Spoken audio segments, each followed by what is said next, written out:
Yes, with a harmonium in a With very the harmonium. meditative tone. Okay, with the harmonium. Okay. You I, have it on your desk? I got it right here. Cool.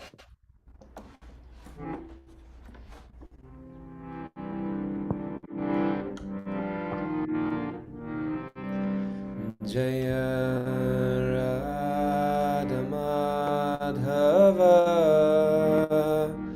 Jaya Kunja Bihari Jaya Radha Madhava Jaya Kunja Bihari Jaya Gopi Jannavallabha Jaya Giri Varadari Jaya Gopi Jannavallabha Jaya Giri Varadari Jaya Jashodanandana Jaya Braja Janaranjana Jaya Jashodanandana Jaya Braja Janaranjana Jaya Jamunatira Vanachari Jaya Kunja Bihari Jaya Jamuna Tirapanachari Jaya Kunja Bihari Jaya Radha Madhava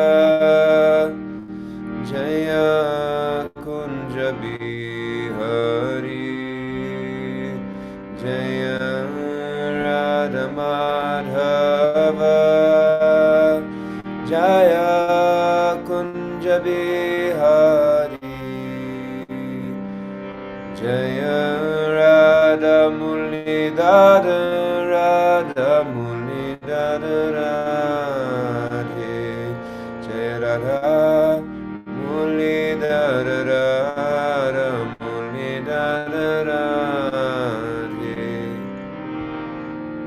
Jaya Prabhupada Prabhupada Prabhupada Jaya Srila Prabhupada Jaya Jaya Prabhupada Prabhupada Prabhupada Jaya Jaya Prabhupada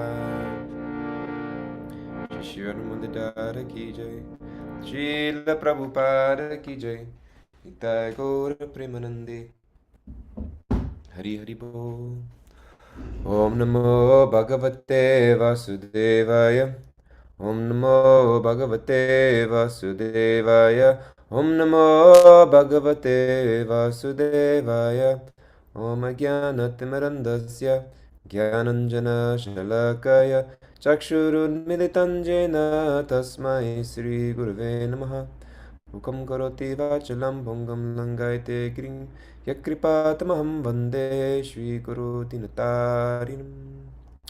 Begging for the blessings of all the assembled devotees and all the unassembled devotees, wherever they may be, to infuse us with inspiration and open-heartedness to receive the message of Srimad Bhagavatam. We hear repeatedly throughout Srila Prabhupada's instructions and messages to us in the words of Shastras and great saints and acharyas that is the mood of the student, of the disciple, of the devotee, which allows them to receive this great message. That just like a seed is planted in the earth, that the seed can be extraordinarily potent, but if the soil is not fertile, the seed will not grow despite all of the proper watering and the nourishment of the sun and the gardening.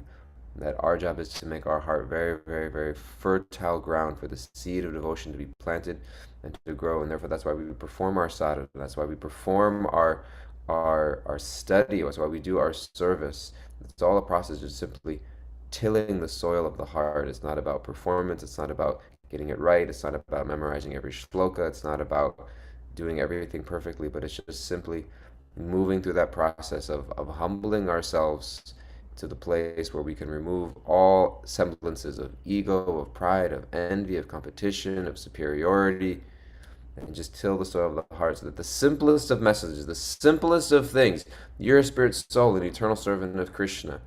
Wow, it can go deep into the heart and it can transform our lives. So whatever we hear today from the words of Srimad Bhagavatam, we pray that it goes deep into our hearts, that it can transform us and inspire us in transformative ways, because it has the power to do so. It has the power to do so. We're reading today from the Srimad Bhagavatam, Canto 10. Srimad Bhagavatam, Canto 10, moving along Srimad Bhagavatam in the 30th chapter. 10th canto is a long chapter.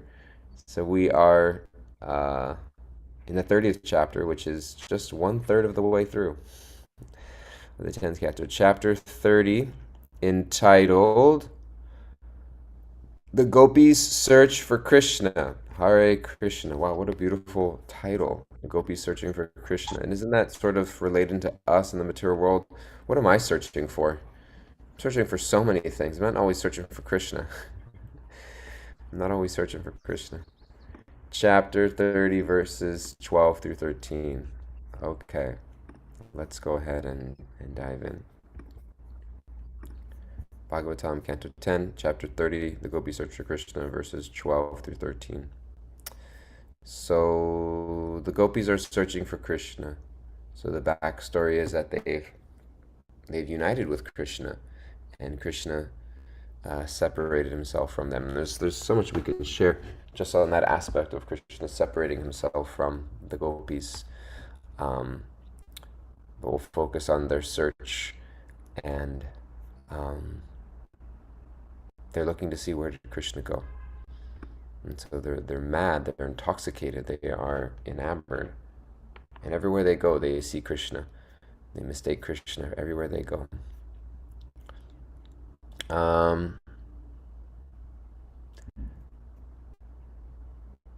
Bahum prayamsa upadaya grihita padmo Ramanujas tulasikali kular madandai Anviyamana iha vastarava pranamam Kim va vinandati charan pranayavalokai.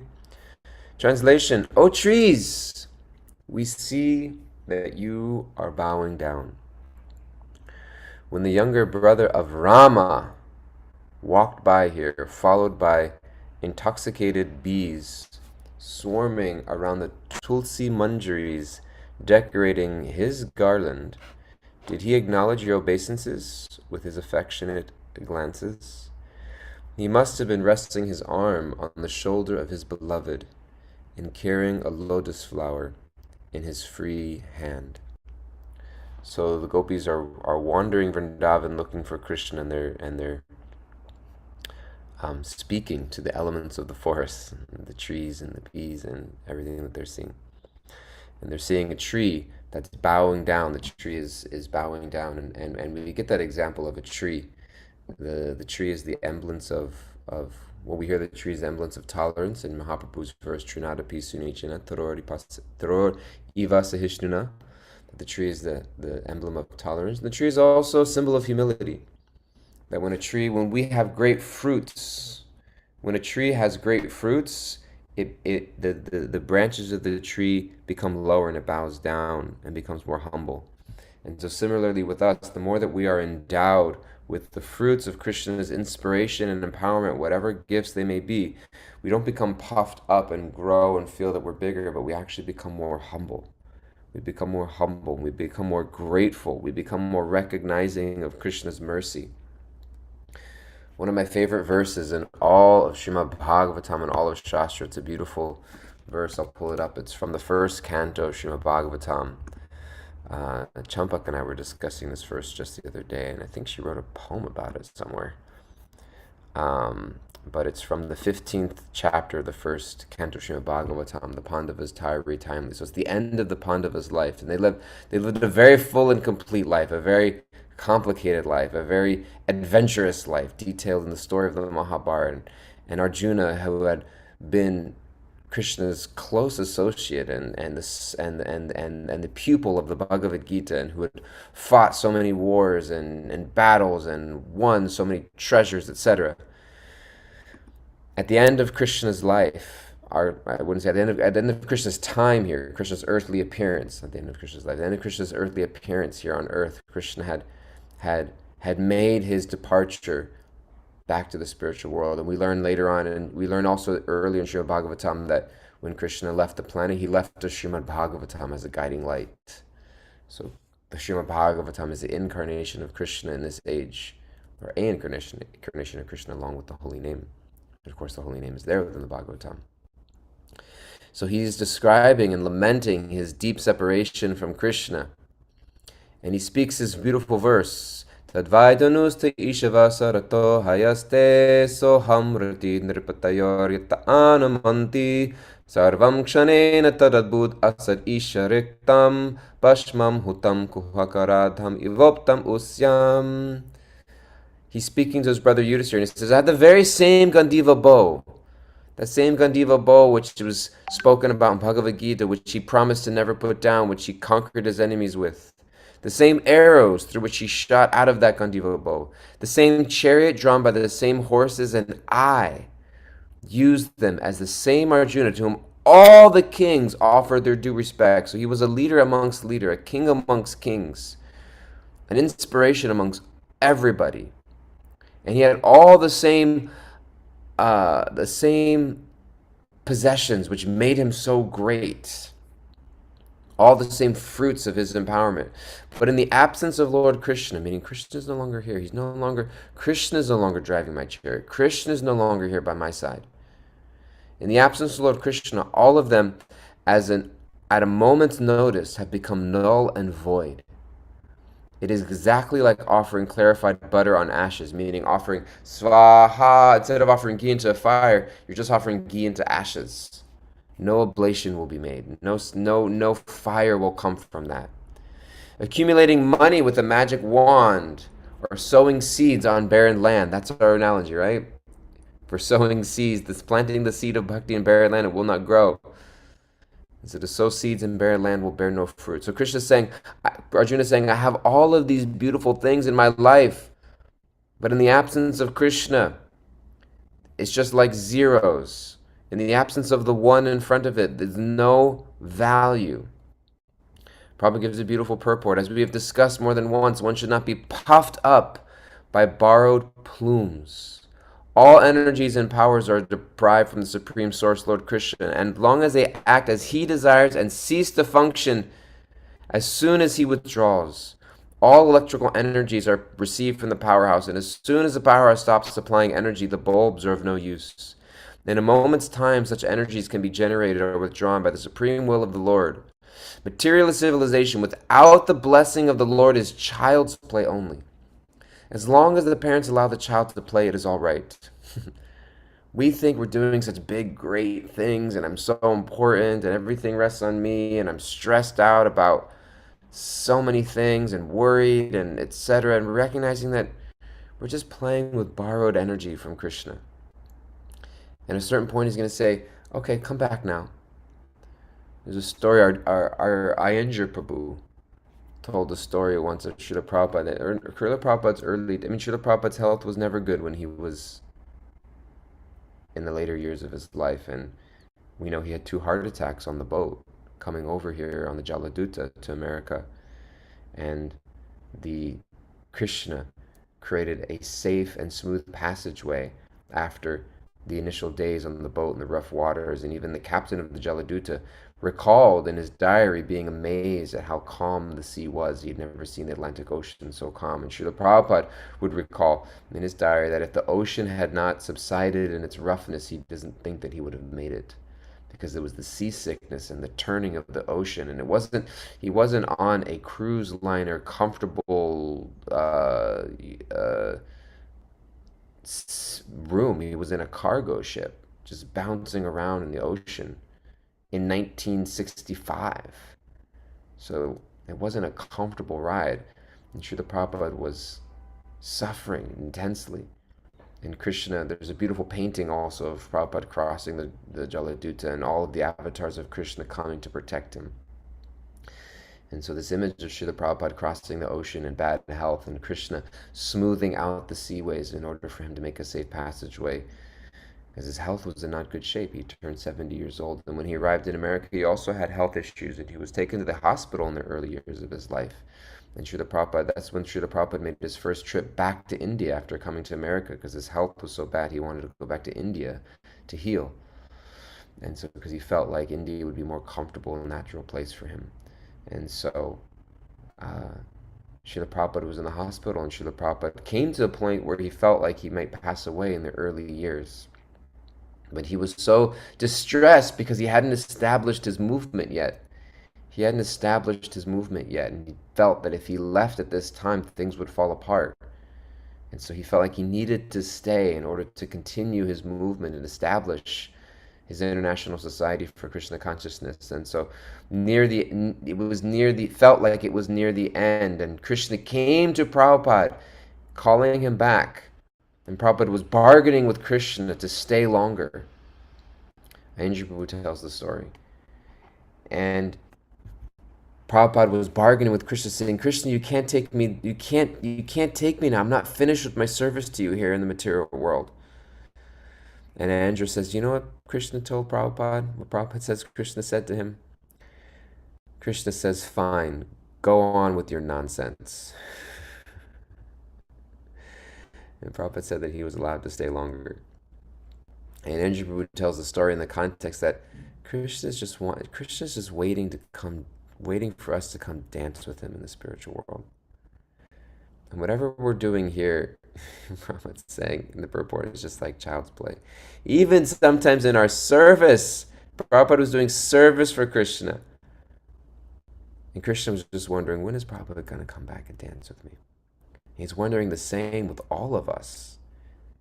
And in the story that we're hearing of the gopis in Vrindavan, they're yearning, they got a taste of dancing with Krishna, and they wanted nothing else. They wanted nothing else. I think last week we also looked at the last verse of the Shikshastakam, that where they know no one but Krishna as their Lord. And that is our journey in spiritual life, is getting to a place where we recognize there's no other taste I yearn for. We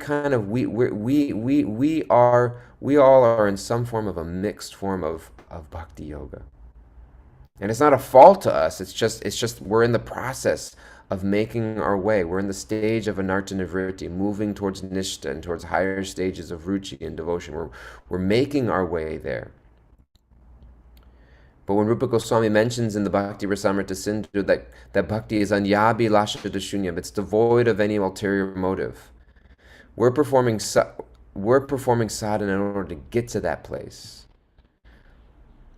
We're not there yet. We're trying to get to that place. We do a little bit of devotional service and a little bit of material enjoyment. And then when we have enough of material enjoyment, or we realize that it's nothing there for us, or our resources run out, and we recognize that actually the devotional life is the only way towards real genuine happiness, we go to our devotional service, and then we do our devotional service, and we're hoping that some other people might recognize it and notice us, and we get some reciprocation, and we want some comfort at least in our material enjoyment. Krishna, I'm serving you so intensely, like you could at least reciprocate and make this disease go away, or make this raise come into my job, or make things a little bit more comfortable, or make that neighbor of mine be less hostile and aggressive, and just at least get some recognition for my service. There's some material aspect that gets mixed in with our service. And the point of it all over time is that we want to weed all of that out. Gradually, Krishna says, Rupa Goswami mentions in the Upadeshamrita, Kramena, he mentions that just like the holy name is sweet like sugar cane naturally to the soul. But we can't taste it because we are infected with the disease of ignorance, of avidya. But just like somebody who has jaundice, when you gradually The taste of something sweet for somebody who has jaundice naturally tastes bitter. But the cure is to continue eating sweet things, which in the disease condition of jaundice, they taste bitter. But as you become cured, the natural sweetness becomes apparent. And so similarly, devotional service and the chanting of the holy name may taste very sweet when we are in an infected condition of life. But if we consistently apply ourselves, and that's why Srila Prabhupada and Chaitanya Mahaprabhu and our acharyas gave us regulated sadhana. It's not a numbers game that if you hit your numbers, like you have to do this much sadhana in order to please Krishna. But it's something, however small or big it is, it's something that I do on a regular basis because I know that if I just do it whenever I feel like it, it's going to be up and down and all over the place. But if I commit myself that no matter what I feel, I'm going to take the medicine, right? You have to take this medicine consistently over time in order for it to start having its effect. There are certain medicines that you take and immediately you feel the effect. You take an Advil and immediately your headache goes away within a short period of time. And there are some medicines that you take that it takes a while. It takes a few days. It takes a week. It takes a few weeks for it to actually start taking its effect into your life. And so sometimes we have immediate experience. When we're in a kirtan, we do service, we do something, and there's an immediate feeling of relief and joy in the heart when we experience something powerful. Krishna reciprocates us in dynamic ways. And sometimes it takes a long time. Or it takes some time of consistency. And sometimes Krishna wants to test. Sometimes Krishna wants to test that sincerity. Or he wants to increase that sincerity. And so he withdraws his presence from us in order to increase our sincerity. And so that's what he does with the gopis. Although the gopis are completely 100% pure in heart, Krishna removed himself from their vision. Why? Because he wanted to increase their yearning for him. That Anandambu Divardhan of the ever-increasing ocean of bliss. How is it ever increasing? How is it ever deepening? How is love ever expanding? This is how Krishna ever expands the love of the gopis, as he performs these pastimes of separation and union. Union and separation. And we have it even in the Mahamantra our acharyas described to us, this idea of separation and union, union and separation. We have Hare Krishna, Radha and Krishna dancing together. Krishna, Krishna, Hare Hare, Radha and Krishna separated from each other. Hare Rama, again, dancing together in union. Rama, Rama, Hare Hare. Krishna and Radharani separated. So even within the Mahamantra, the deepest truth, the deepest sentiments of our Gaudiya philosophy, the idea of union and separation. And so this idea that we experience even heightened levels of devotion and separation, because it's then that we increase our meditation. In this section of Bhagavatam, the gopis' search for Krishna demonstrates how even in separation, the meditation and the love actually increases. It increases intensely. And so when they say, "Oh trees, we see that you are bowing down," when the younger brother of Rama walked by here, followed by intoxicated bees swarming around the Tulsi Manjaris, decorating his garland, did he acknowledge your affectionate glances? He must have been resting his arm on the shoulder of his beloved and carrying a lotus flower in his free hand. So we talked about the nature of a bowing down tree. We took a little bit of a detour and we talked about how a tree imbibes the quality of humility. And we talked about in the verse from Srimad Bhagavatam from Arjuna Prabhu that even when we have something great, it should cause us to be humble, because we know that the only thing which makes it great is Krishna's empowerment. And when Krishna is devoid in our life, even the most amazing things become useless and meaningless. And we looked at the story of Srila Prabhupada, that he himself, although did so many amazing great things, he was constantly dependent on Krishna's mercy. And that Krishna was just yearning for Prabhupada to come back and dance with him in the spiritual world. And he's yearning for the same thing with us. And when we come back and we dance with Krishna in the spiritual world, Krishna will, even in the spiritual world, will remove himself from our vision like he did with the gopis, simply to increase our love. And so when Krishna seems to be disappearing in our life, how do we respond? Do we give up and think, oh, well, it didn't work, it's too hard? Or do we insist that there's nothing for me other than Krishna's love? There's a beautiful part in the Chaitanya Charitamrita. It's a small little verse, but I wanted to look it up and share it with us. It's in the Madhya Lila. It's in, I believe it's the Lord's return to Jagannath Puri. Yes. And so Sri Chaitanya Mahaprabhu went on a South Indian tour. So Sri Chaitanya Mahaprabhu, he took sannyas. Sri Chaitanya Mahaprabhu appeared in Navadvip in Mayapur, and he spent his early pastimes there. And at a certain point, he realized in his mission that in order for people to take him seriously, and in order for him to effectively perform a service, he needed to take sannyas. And it broke the hearts of the devotees in Navadvip, because it meant that he was going to take the life of a renunciate, and he was going to have to leave Navadvip. And he was going to go to Vrindavan. But so much in the Chaitanya Charitamrita, we actually see how Krishna is, that the devotee is not subservient to the will of Krishna, but Krishna is subservient to the will of the devotee. And Krishna is constantly, Chaitanya Mahaprabhu is constantly taking permission, taking blessings of the devotees before doing anything. And so he decided not to go to Vrindavan because it was too far for Mother Sachi to be from his beloved Nimai. And so he agreed to go to Jagannath Puri. And when he first got to Jagannath Puri, shortly after, he took a tour to South India, and he toured throughout South India, sharing the message of Harinam. And then he returned to Jagannath Puri. And the devotees were so happy to see him. The devotees were so happy to see him. Sarvabhauma Bhattacharya, here's the idea of Krishna submitting to the will of his devotees.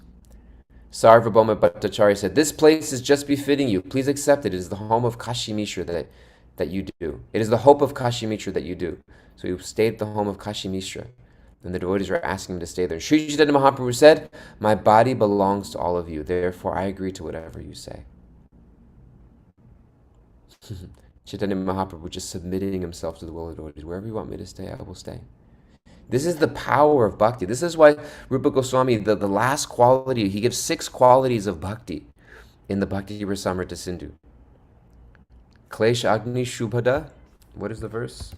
Klesh Agni Shubhada Moksha Lagutakrit. Let's see if this verse comes up.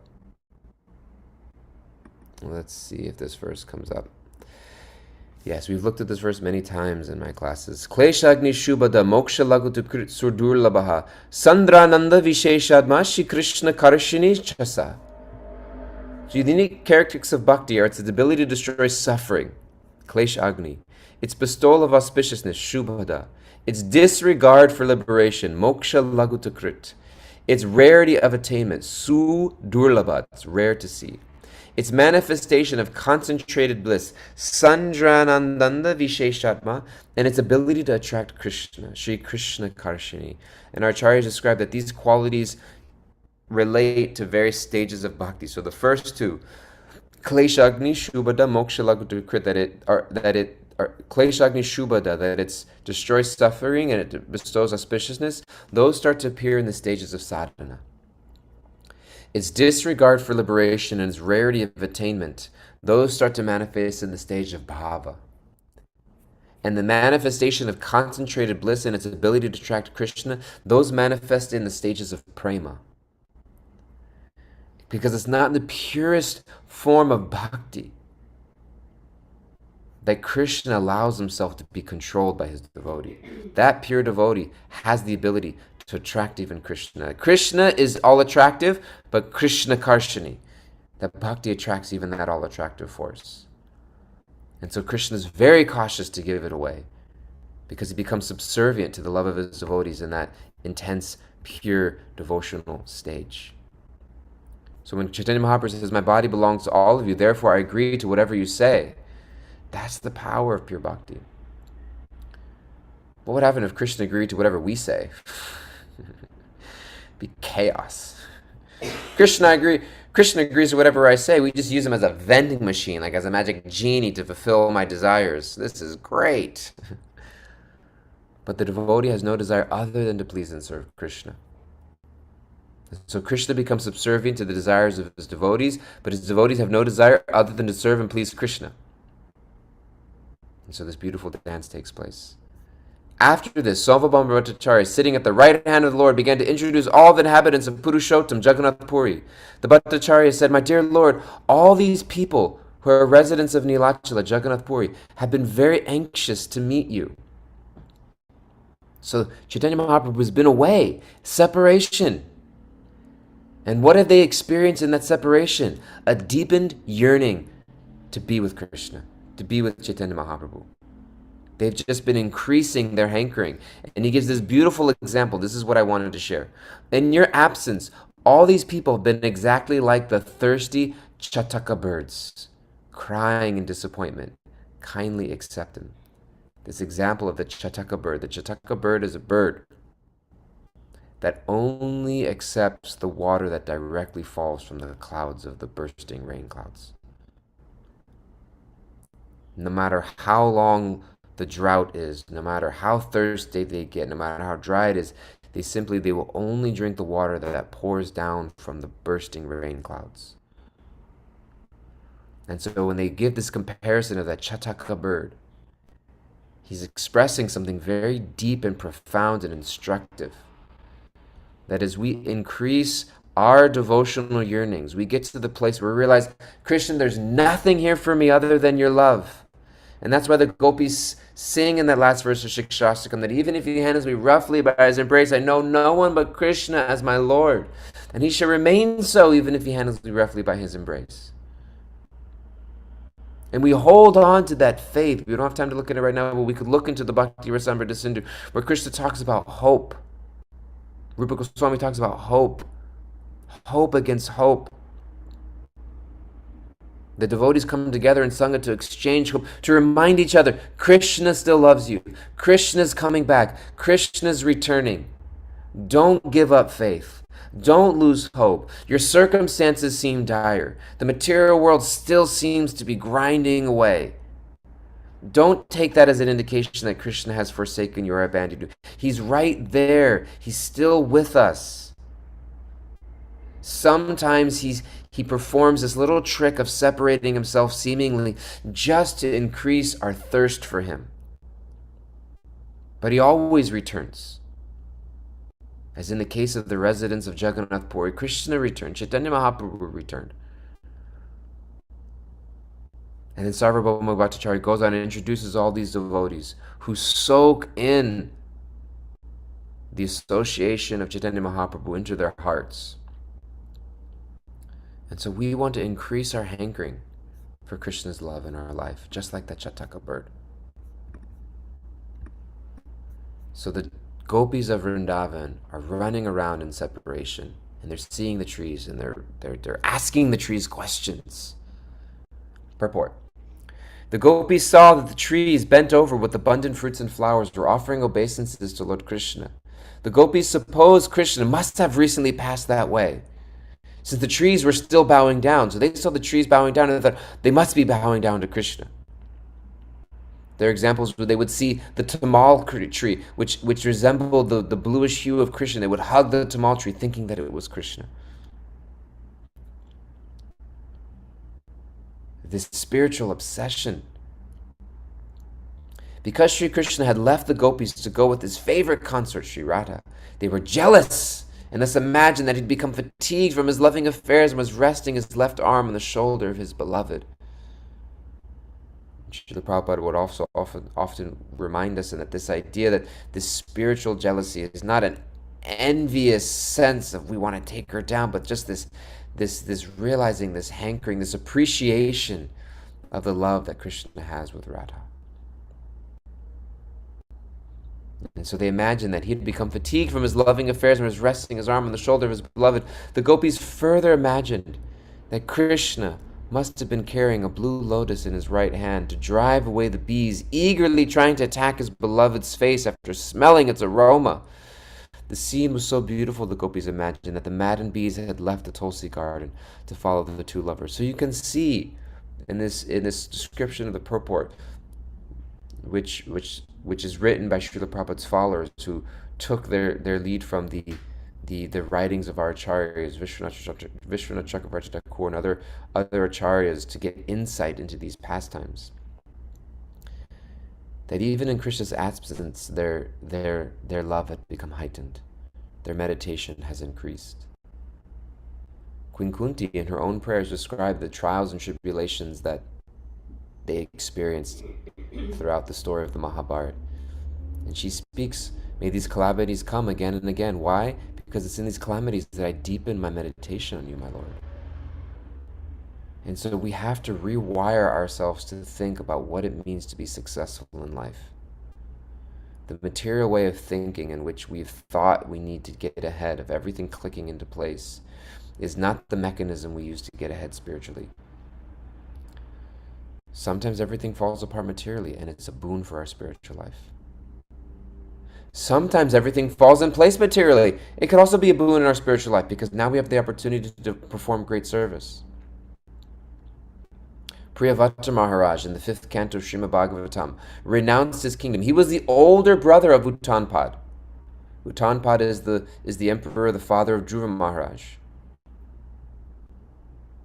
Priyavrata is the older brother of Uttanpad. That Swayambhuva Manu had 5 children. Priyavrata, Uttanpad, and 3 daughters, Akuti, Prasuti, and Devahuti. The 3rd, 4th, and 5th canto of Bhagavatam are the stories of the children of Swayambhuva Manu. Priyavrata was the oldest son, meant to be the emperor. He deferred to his younger brother because he thought that being king would impede his devotional service. He didn't want that opulence. But when the descendants of his brother Uttanpad had run out, the 4th canto, we get all the descendants of Uttanpad, from Dhruva Maharaj to Prithu Maharaj to King Prajini Barishat. All the descendants, and eventually the descendants ran out, so they had to go pull Priyavrata Maharaj out of retirement. And Priyavrata Maharaj prayed, and he prayed for the blessings. May this material opulence of mine simply be a catalyst for my service and not steer me away from Krishna.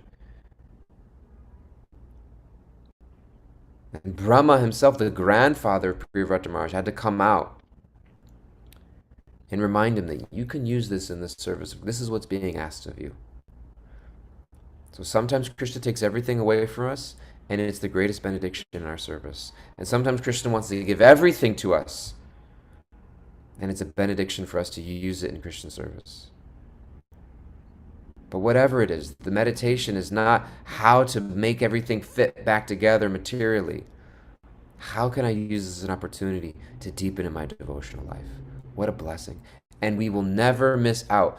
There is no FOMO in bhakti, because there's nothing to miss out on, because everything is right here. And even when I feel like I'm missing out materially, I'm actually gaining the greatest thing spiritually, because I have the opportunity to remind myself of what's most important. There's nothing to miss out. And that's why even throughout the Bhagavatam, we read that verse from the Pandavas retire timely. What did they do? They gave up all their royal garbs and they went into the forest and into the mountains to spend their last days. Dhritarashtra, in the 1st canto of Srimad Bhagavatam, after the battle and all of his sons had been killed in the war, was sitting there trying to dine and hold on to some semblance of opulence, eating the food scraps from Bhima. And Vidura said, "What are you doing, my dear brother? What are you doing here? Now is the time to give all of this up. Go into the forest. Let it all go. Meditate on the Supreme Lord. Perfect your life and go back to Godhead." And so when Krishna takes everything away from it, feels like we're missing out. Krishna's just reminding us, that's not where your satisfaction lies. You can access it right here, right now. And the great souls at the end of their lives demonstrate this by recognizing that if I really want to go in, sometimes I need to just find some solitude.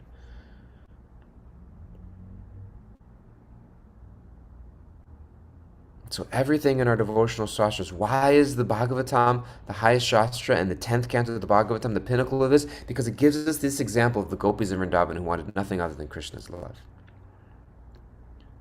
And it's being heightened here in this story. One more verse.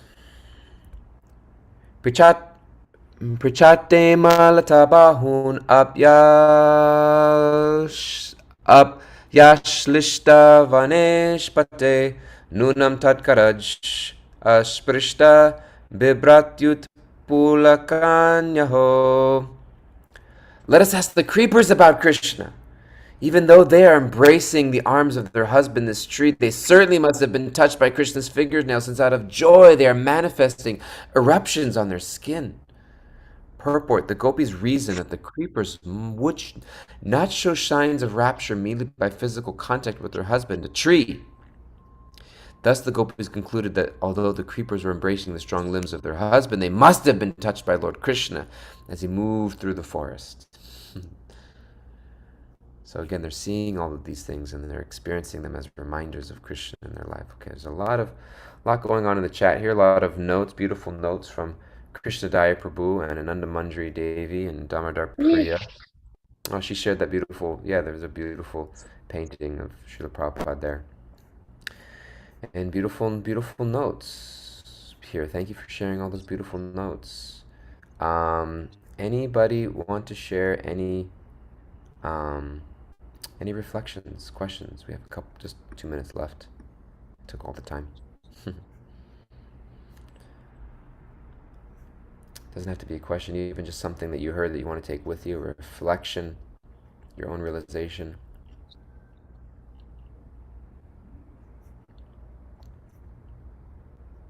Damodar Priya. Hare Krishna, dear Gauranga Prabhu. I know it seems like silly that's my big takeaway.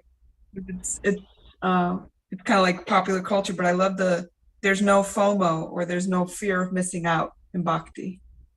And then that's really sweet to me. And in a way, I like it because it's the reminder that honestly, like, if you're engaged in service, the way I interpreted also what you were saying is, like, if you're engaged in service, you're already like doing the best thing ever. So you're not going to be envious of what somebody else is doing because you're already doing the best thing ever. So thank you so much for that. The only thing missing is my absorption.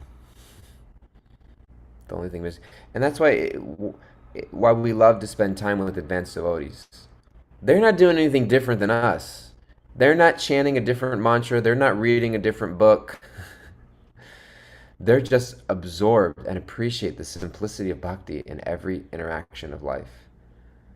Why do we like to spend time with Radhanath Swami and Satchidananda Swami and Vaisheshika Prabhu and great absorbed souls? So many of them. Because why do people like to spend so much time with Srila Prabhupada? Because of his absorption. He's just very Krishna conscious. We have the opportunity to do the same thing. We're just not as absorbed.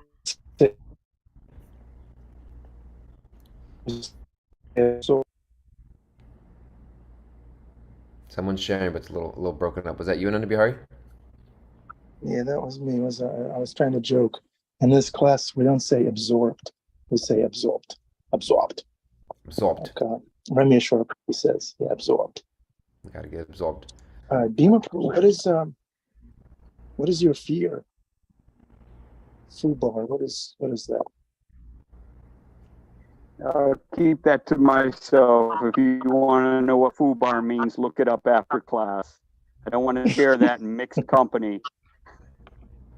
Hare Krishna. Thank you, Bhima, for sparing me.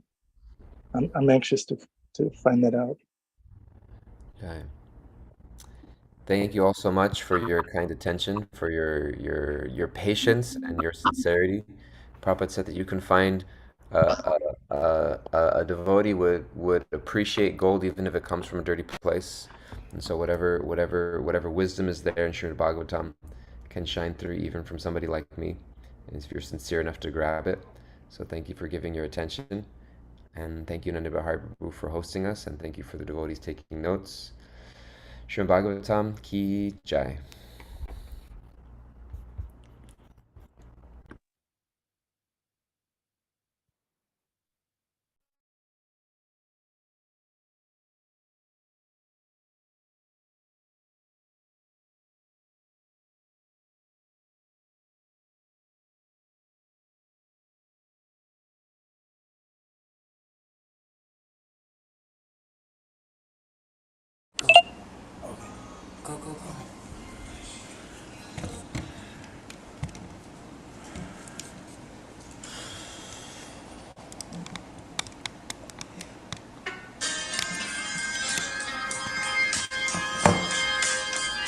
Govindam Adipurusham Tamaham Bhajami Govindam Adipurusham Tamaham Bhajami Govindam Adipurusham Tamaham Bhajami Vedam Kanvantam Paravindanayatam Bhagavatam Samasitam Gunasundaram Nandan Akotikamaniya Visheshashobham Govindam Adipurusham Tamaham Bhajami Govindam Adipurusham Tamaham Bhajami Govindam Adipurusham Tamaham Bhajami My goodness. Priyavimanti Shanti Pan Kayanti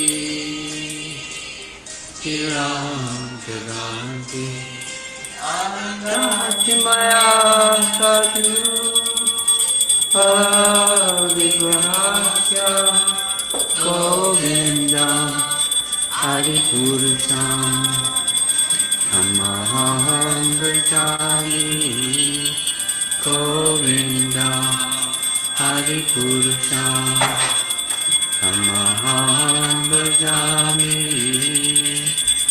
Govindam Adipurusham Tamaham Bhajami Govindam Adipurusham Tamaham Bhajami Govinda Adipurusham Tamaham. Jai. Thank you, Dayal Gauranga, for the wonderful class. You took us all across the Shastra. Chaitanya Charitamrita, Srimad Bhagavatam, so many names. It's so much for us there from Srila Prabhupada by his mercy and his disciples' mercy. And your mercy, Dayal Gauranga Prabhu. Thank you for making it accessible for us, for giving such hopeful classes, for encouraging us. Thank you. We didn't have time for questions. So if we have one intelligent and pertinent question, we can take it. Or a reflection, or a comment.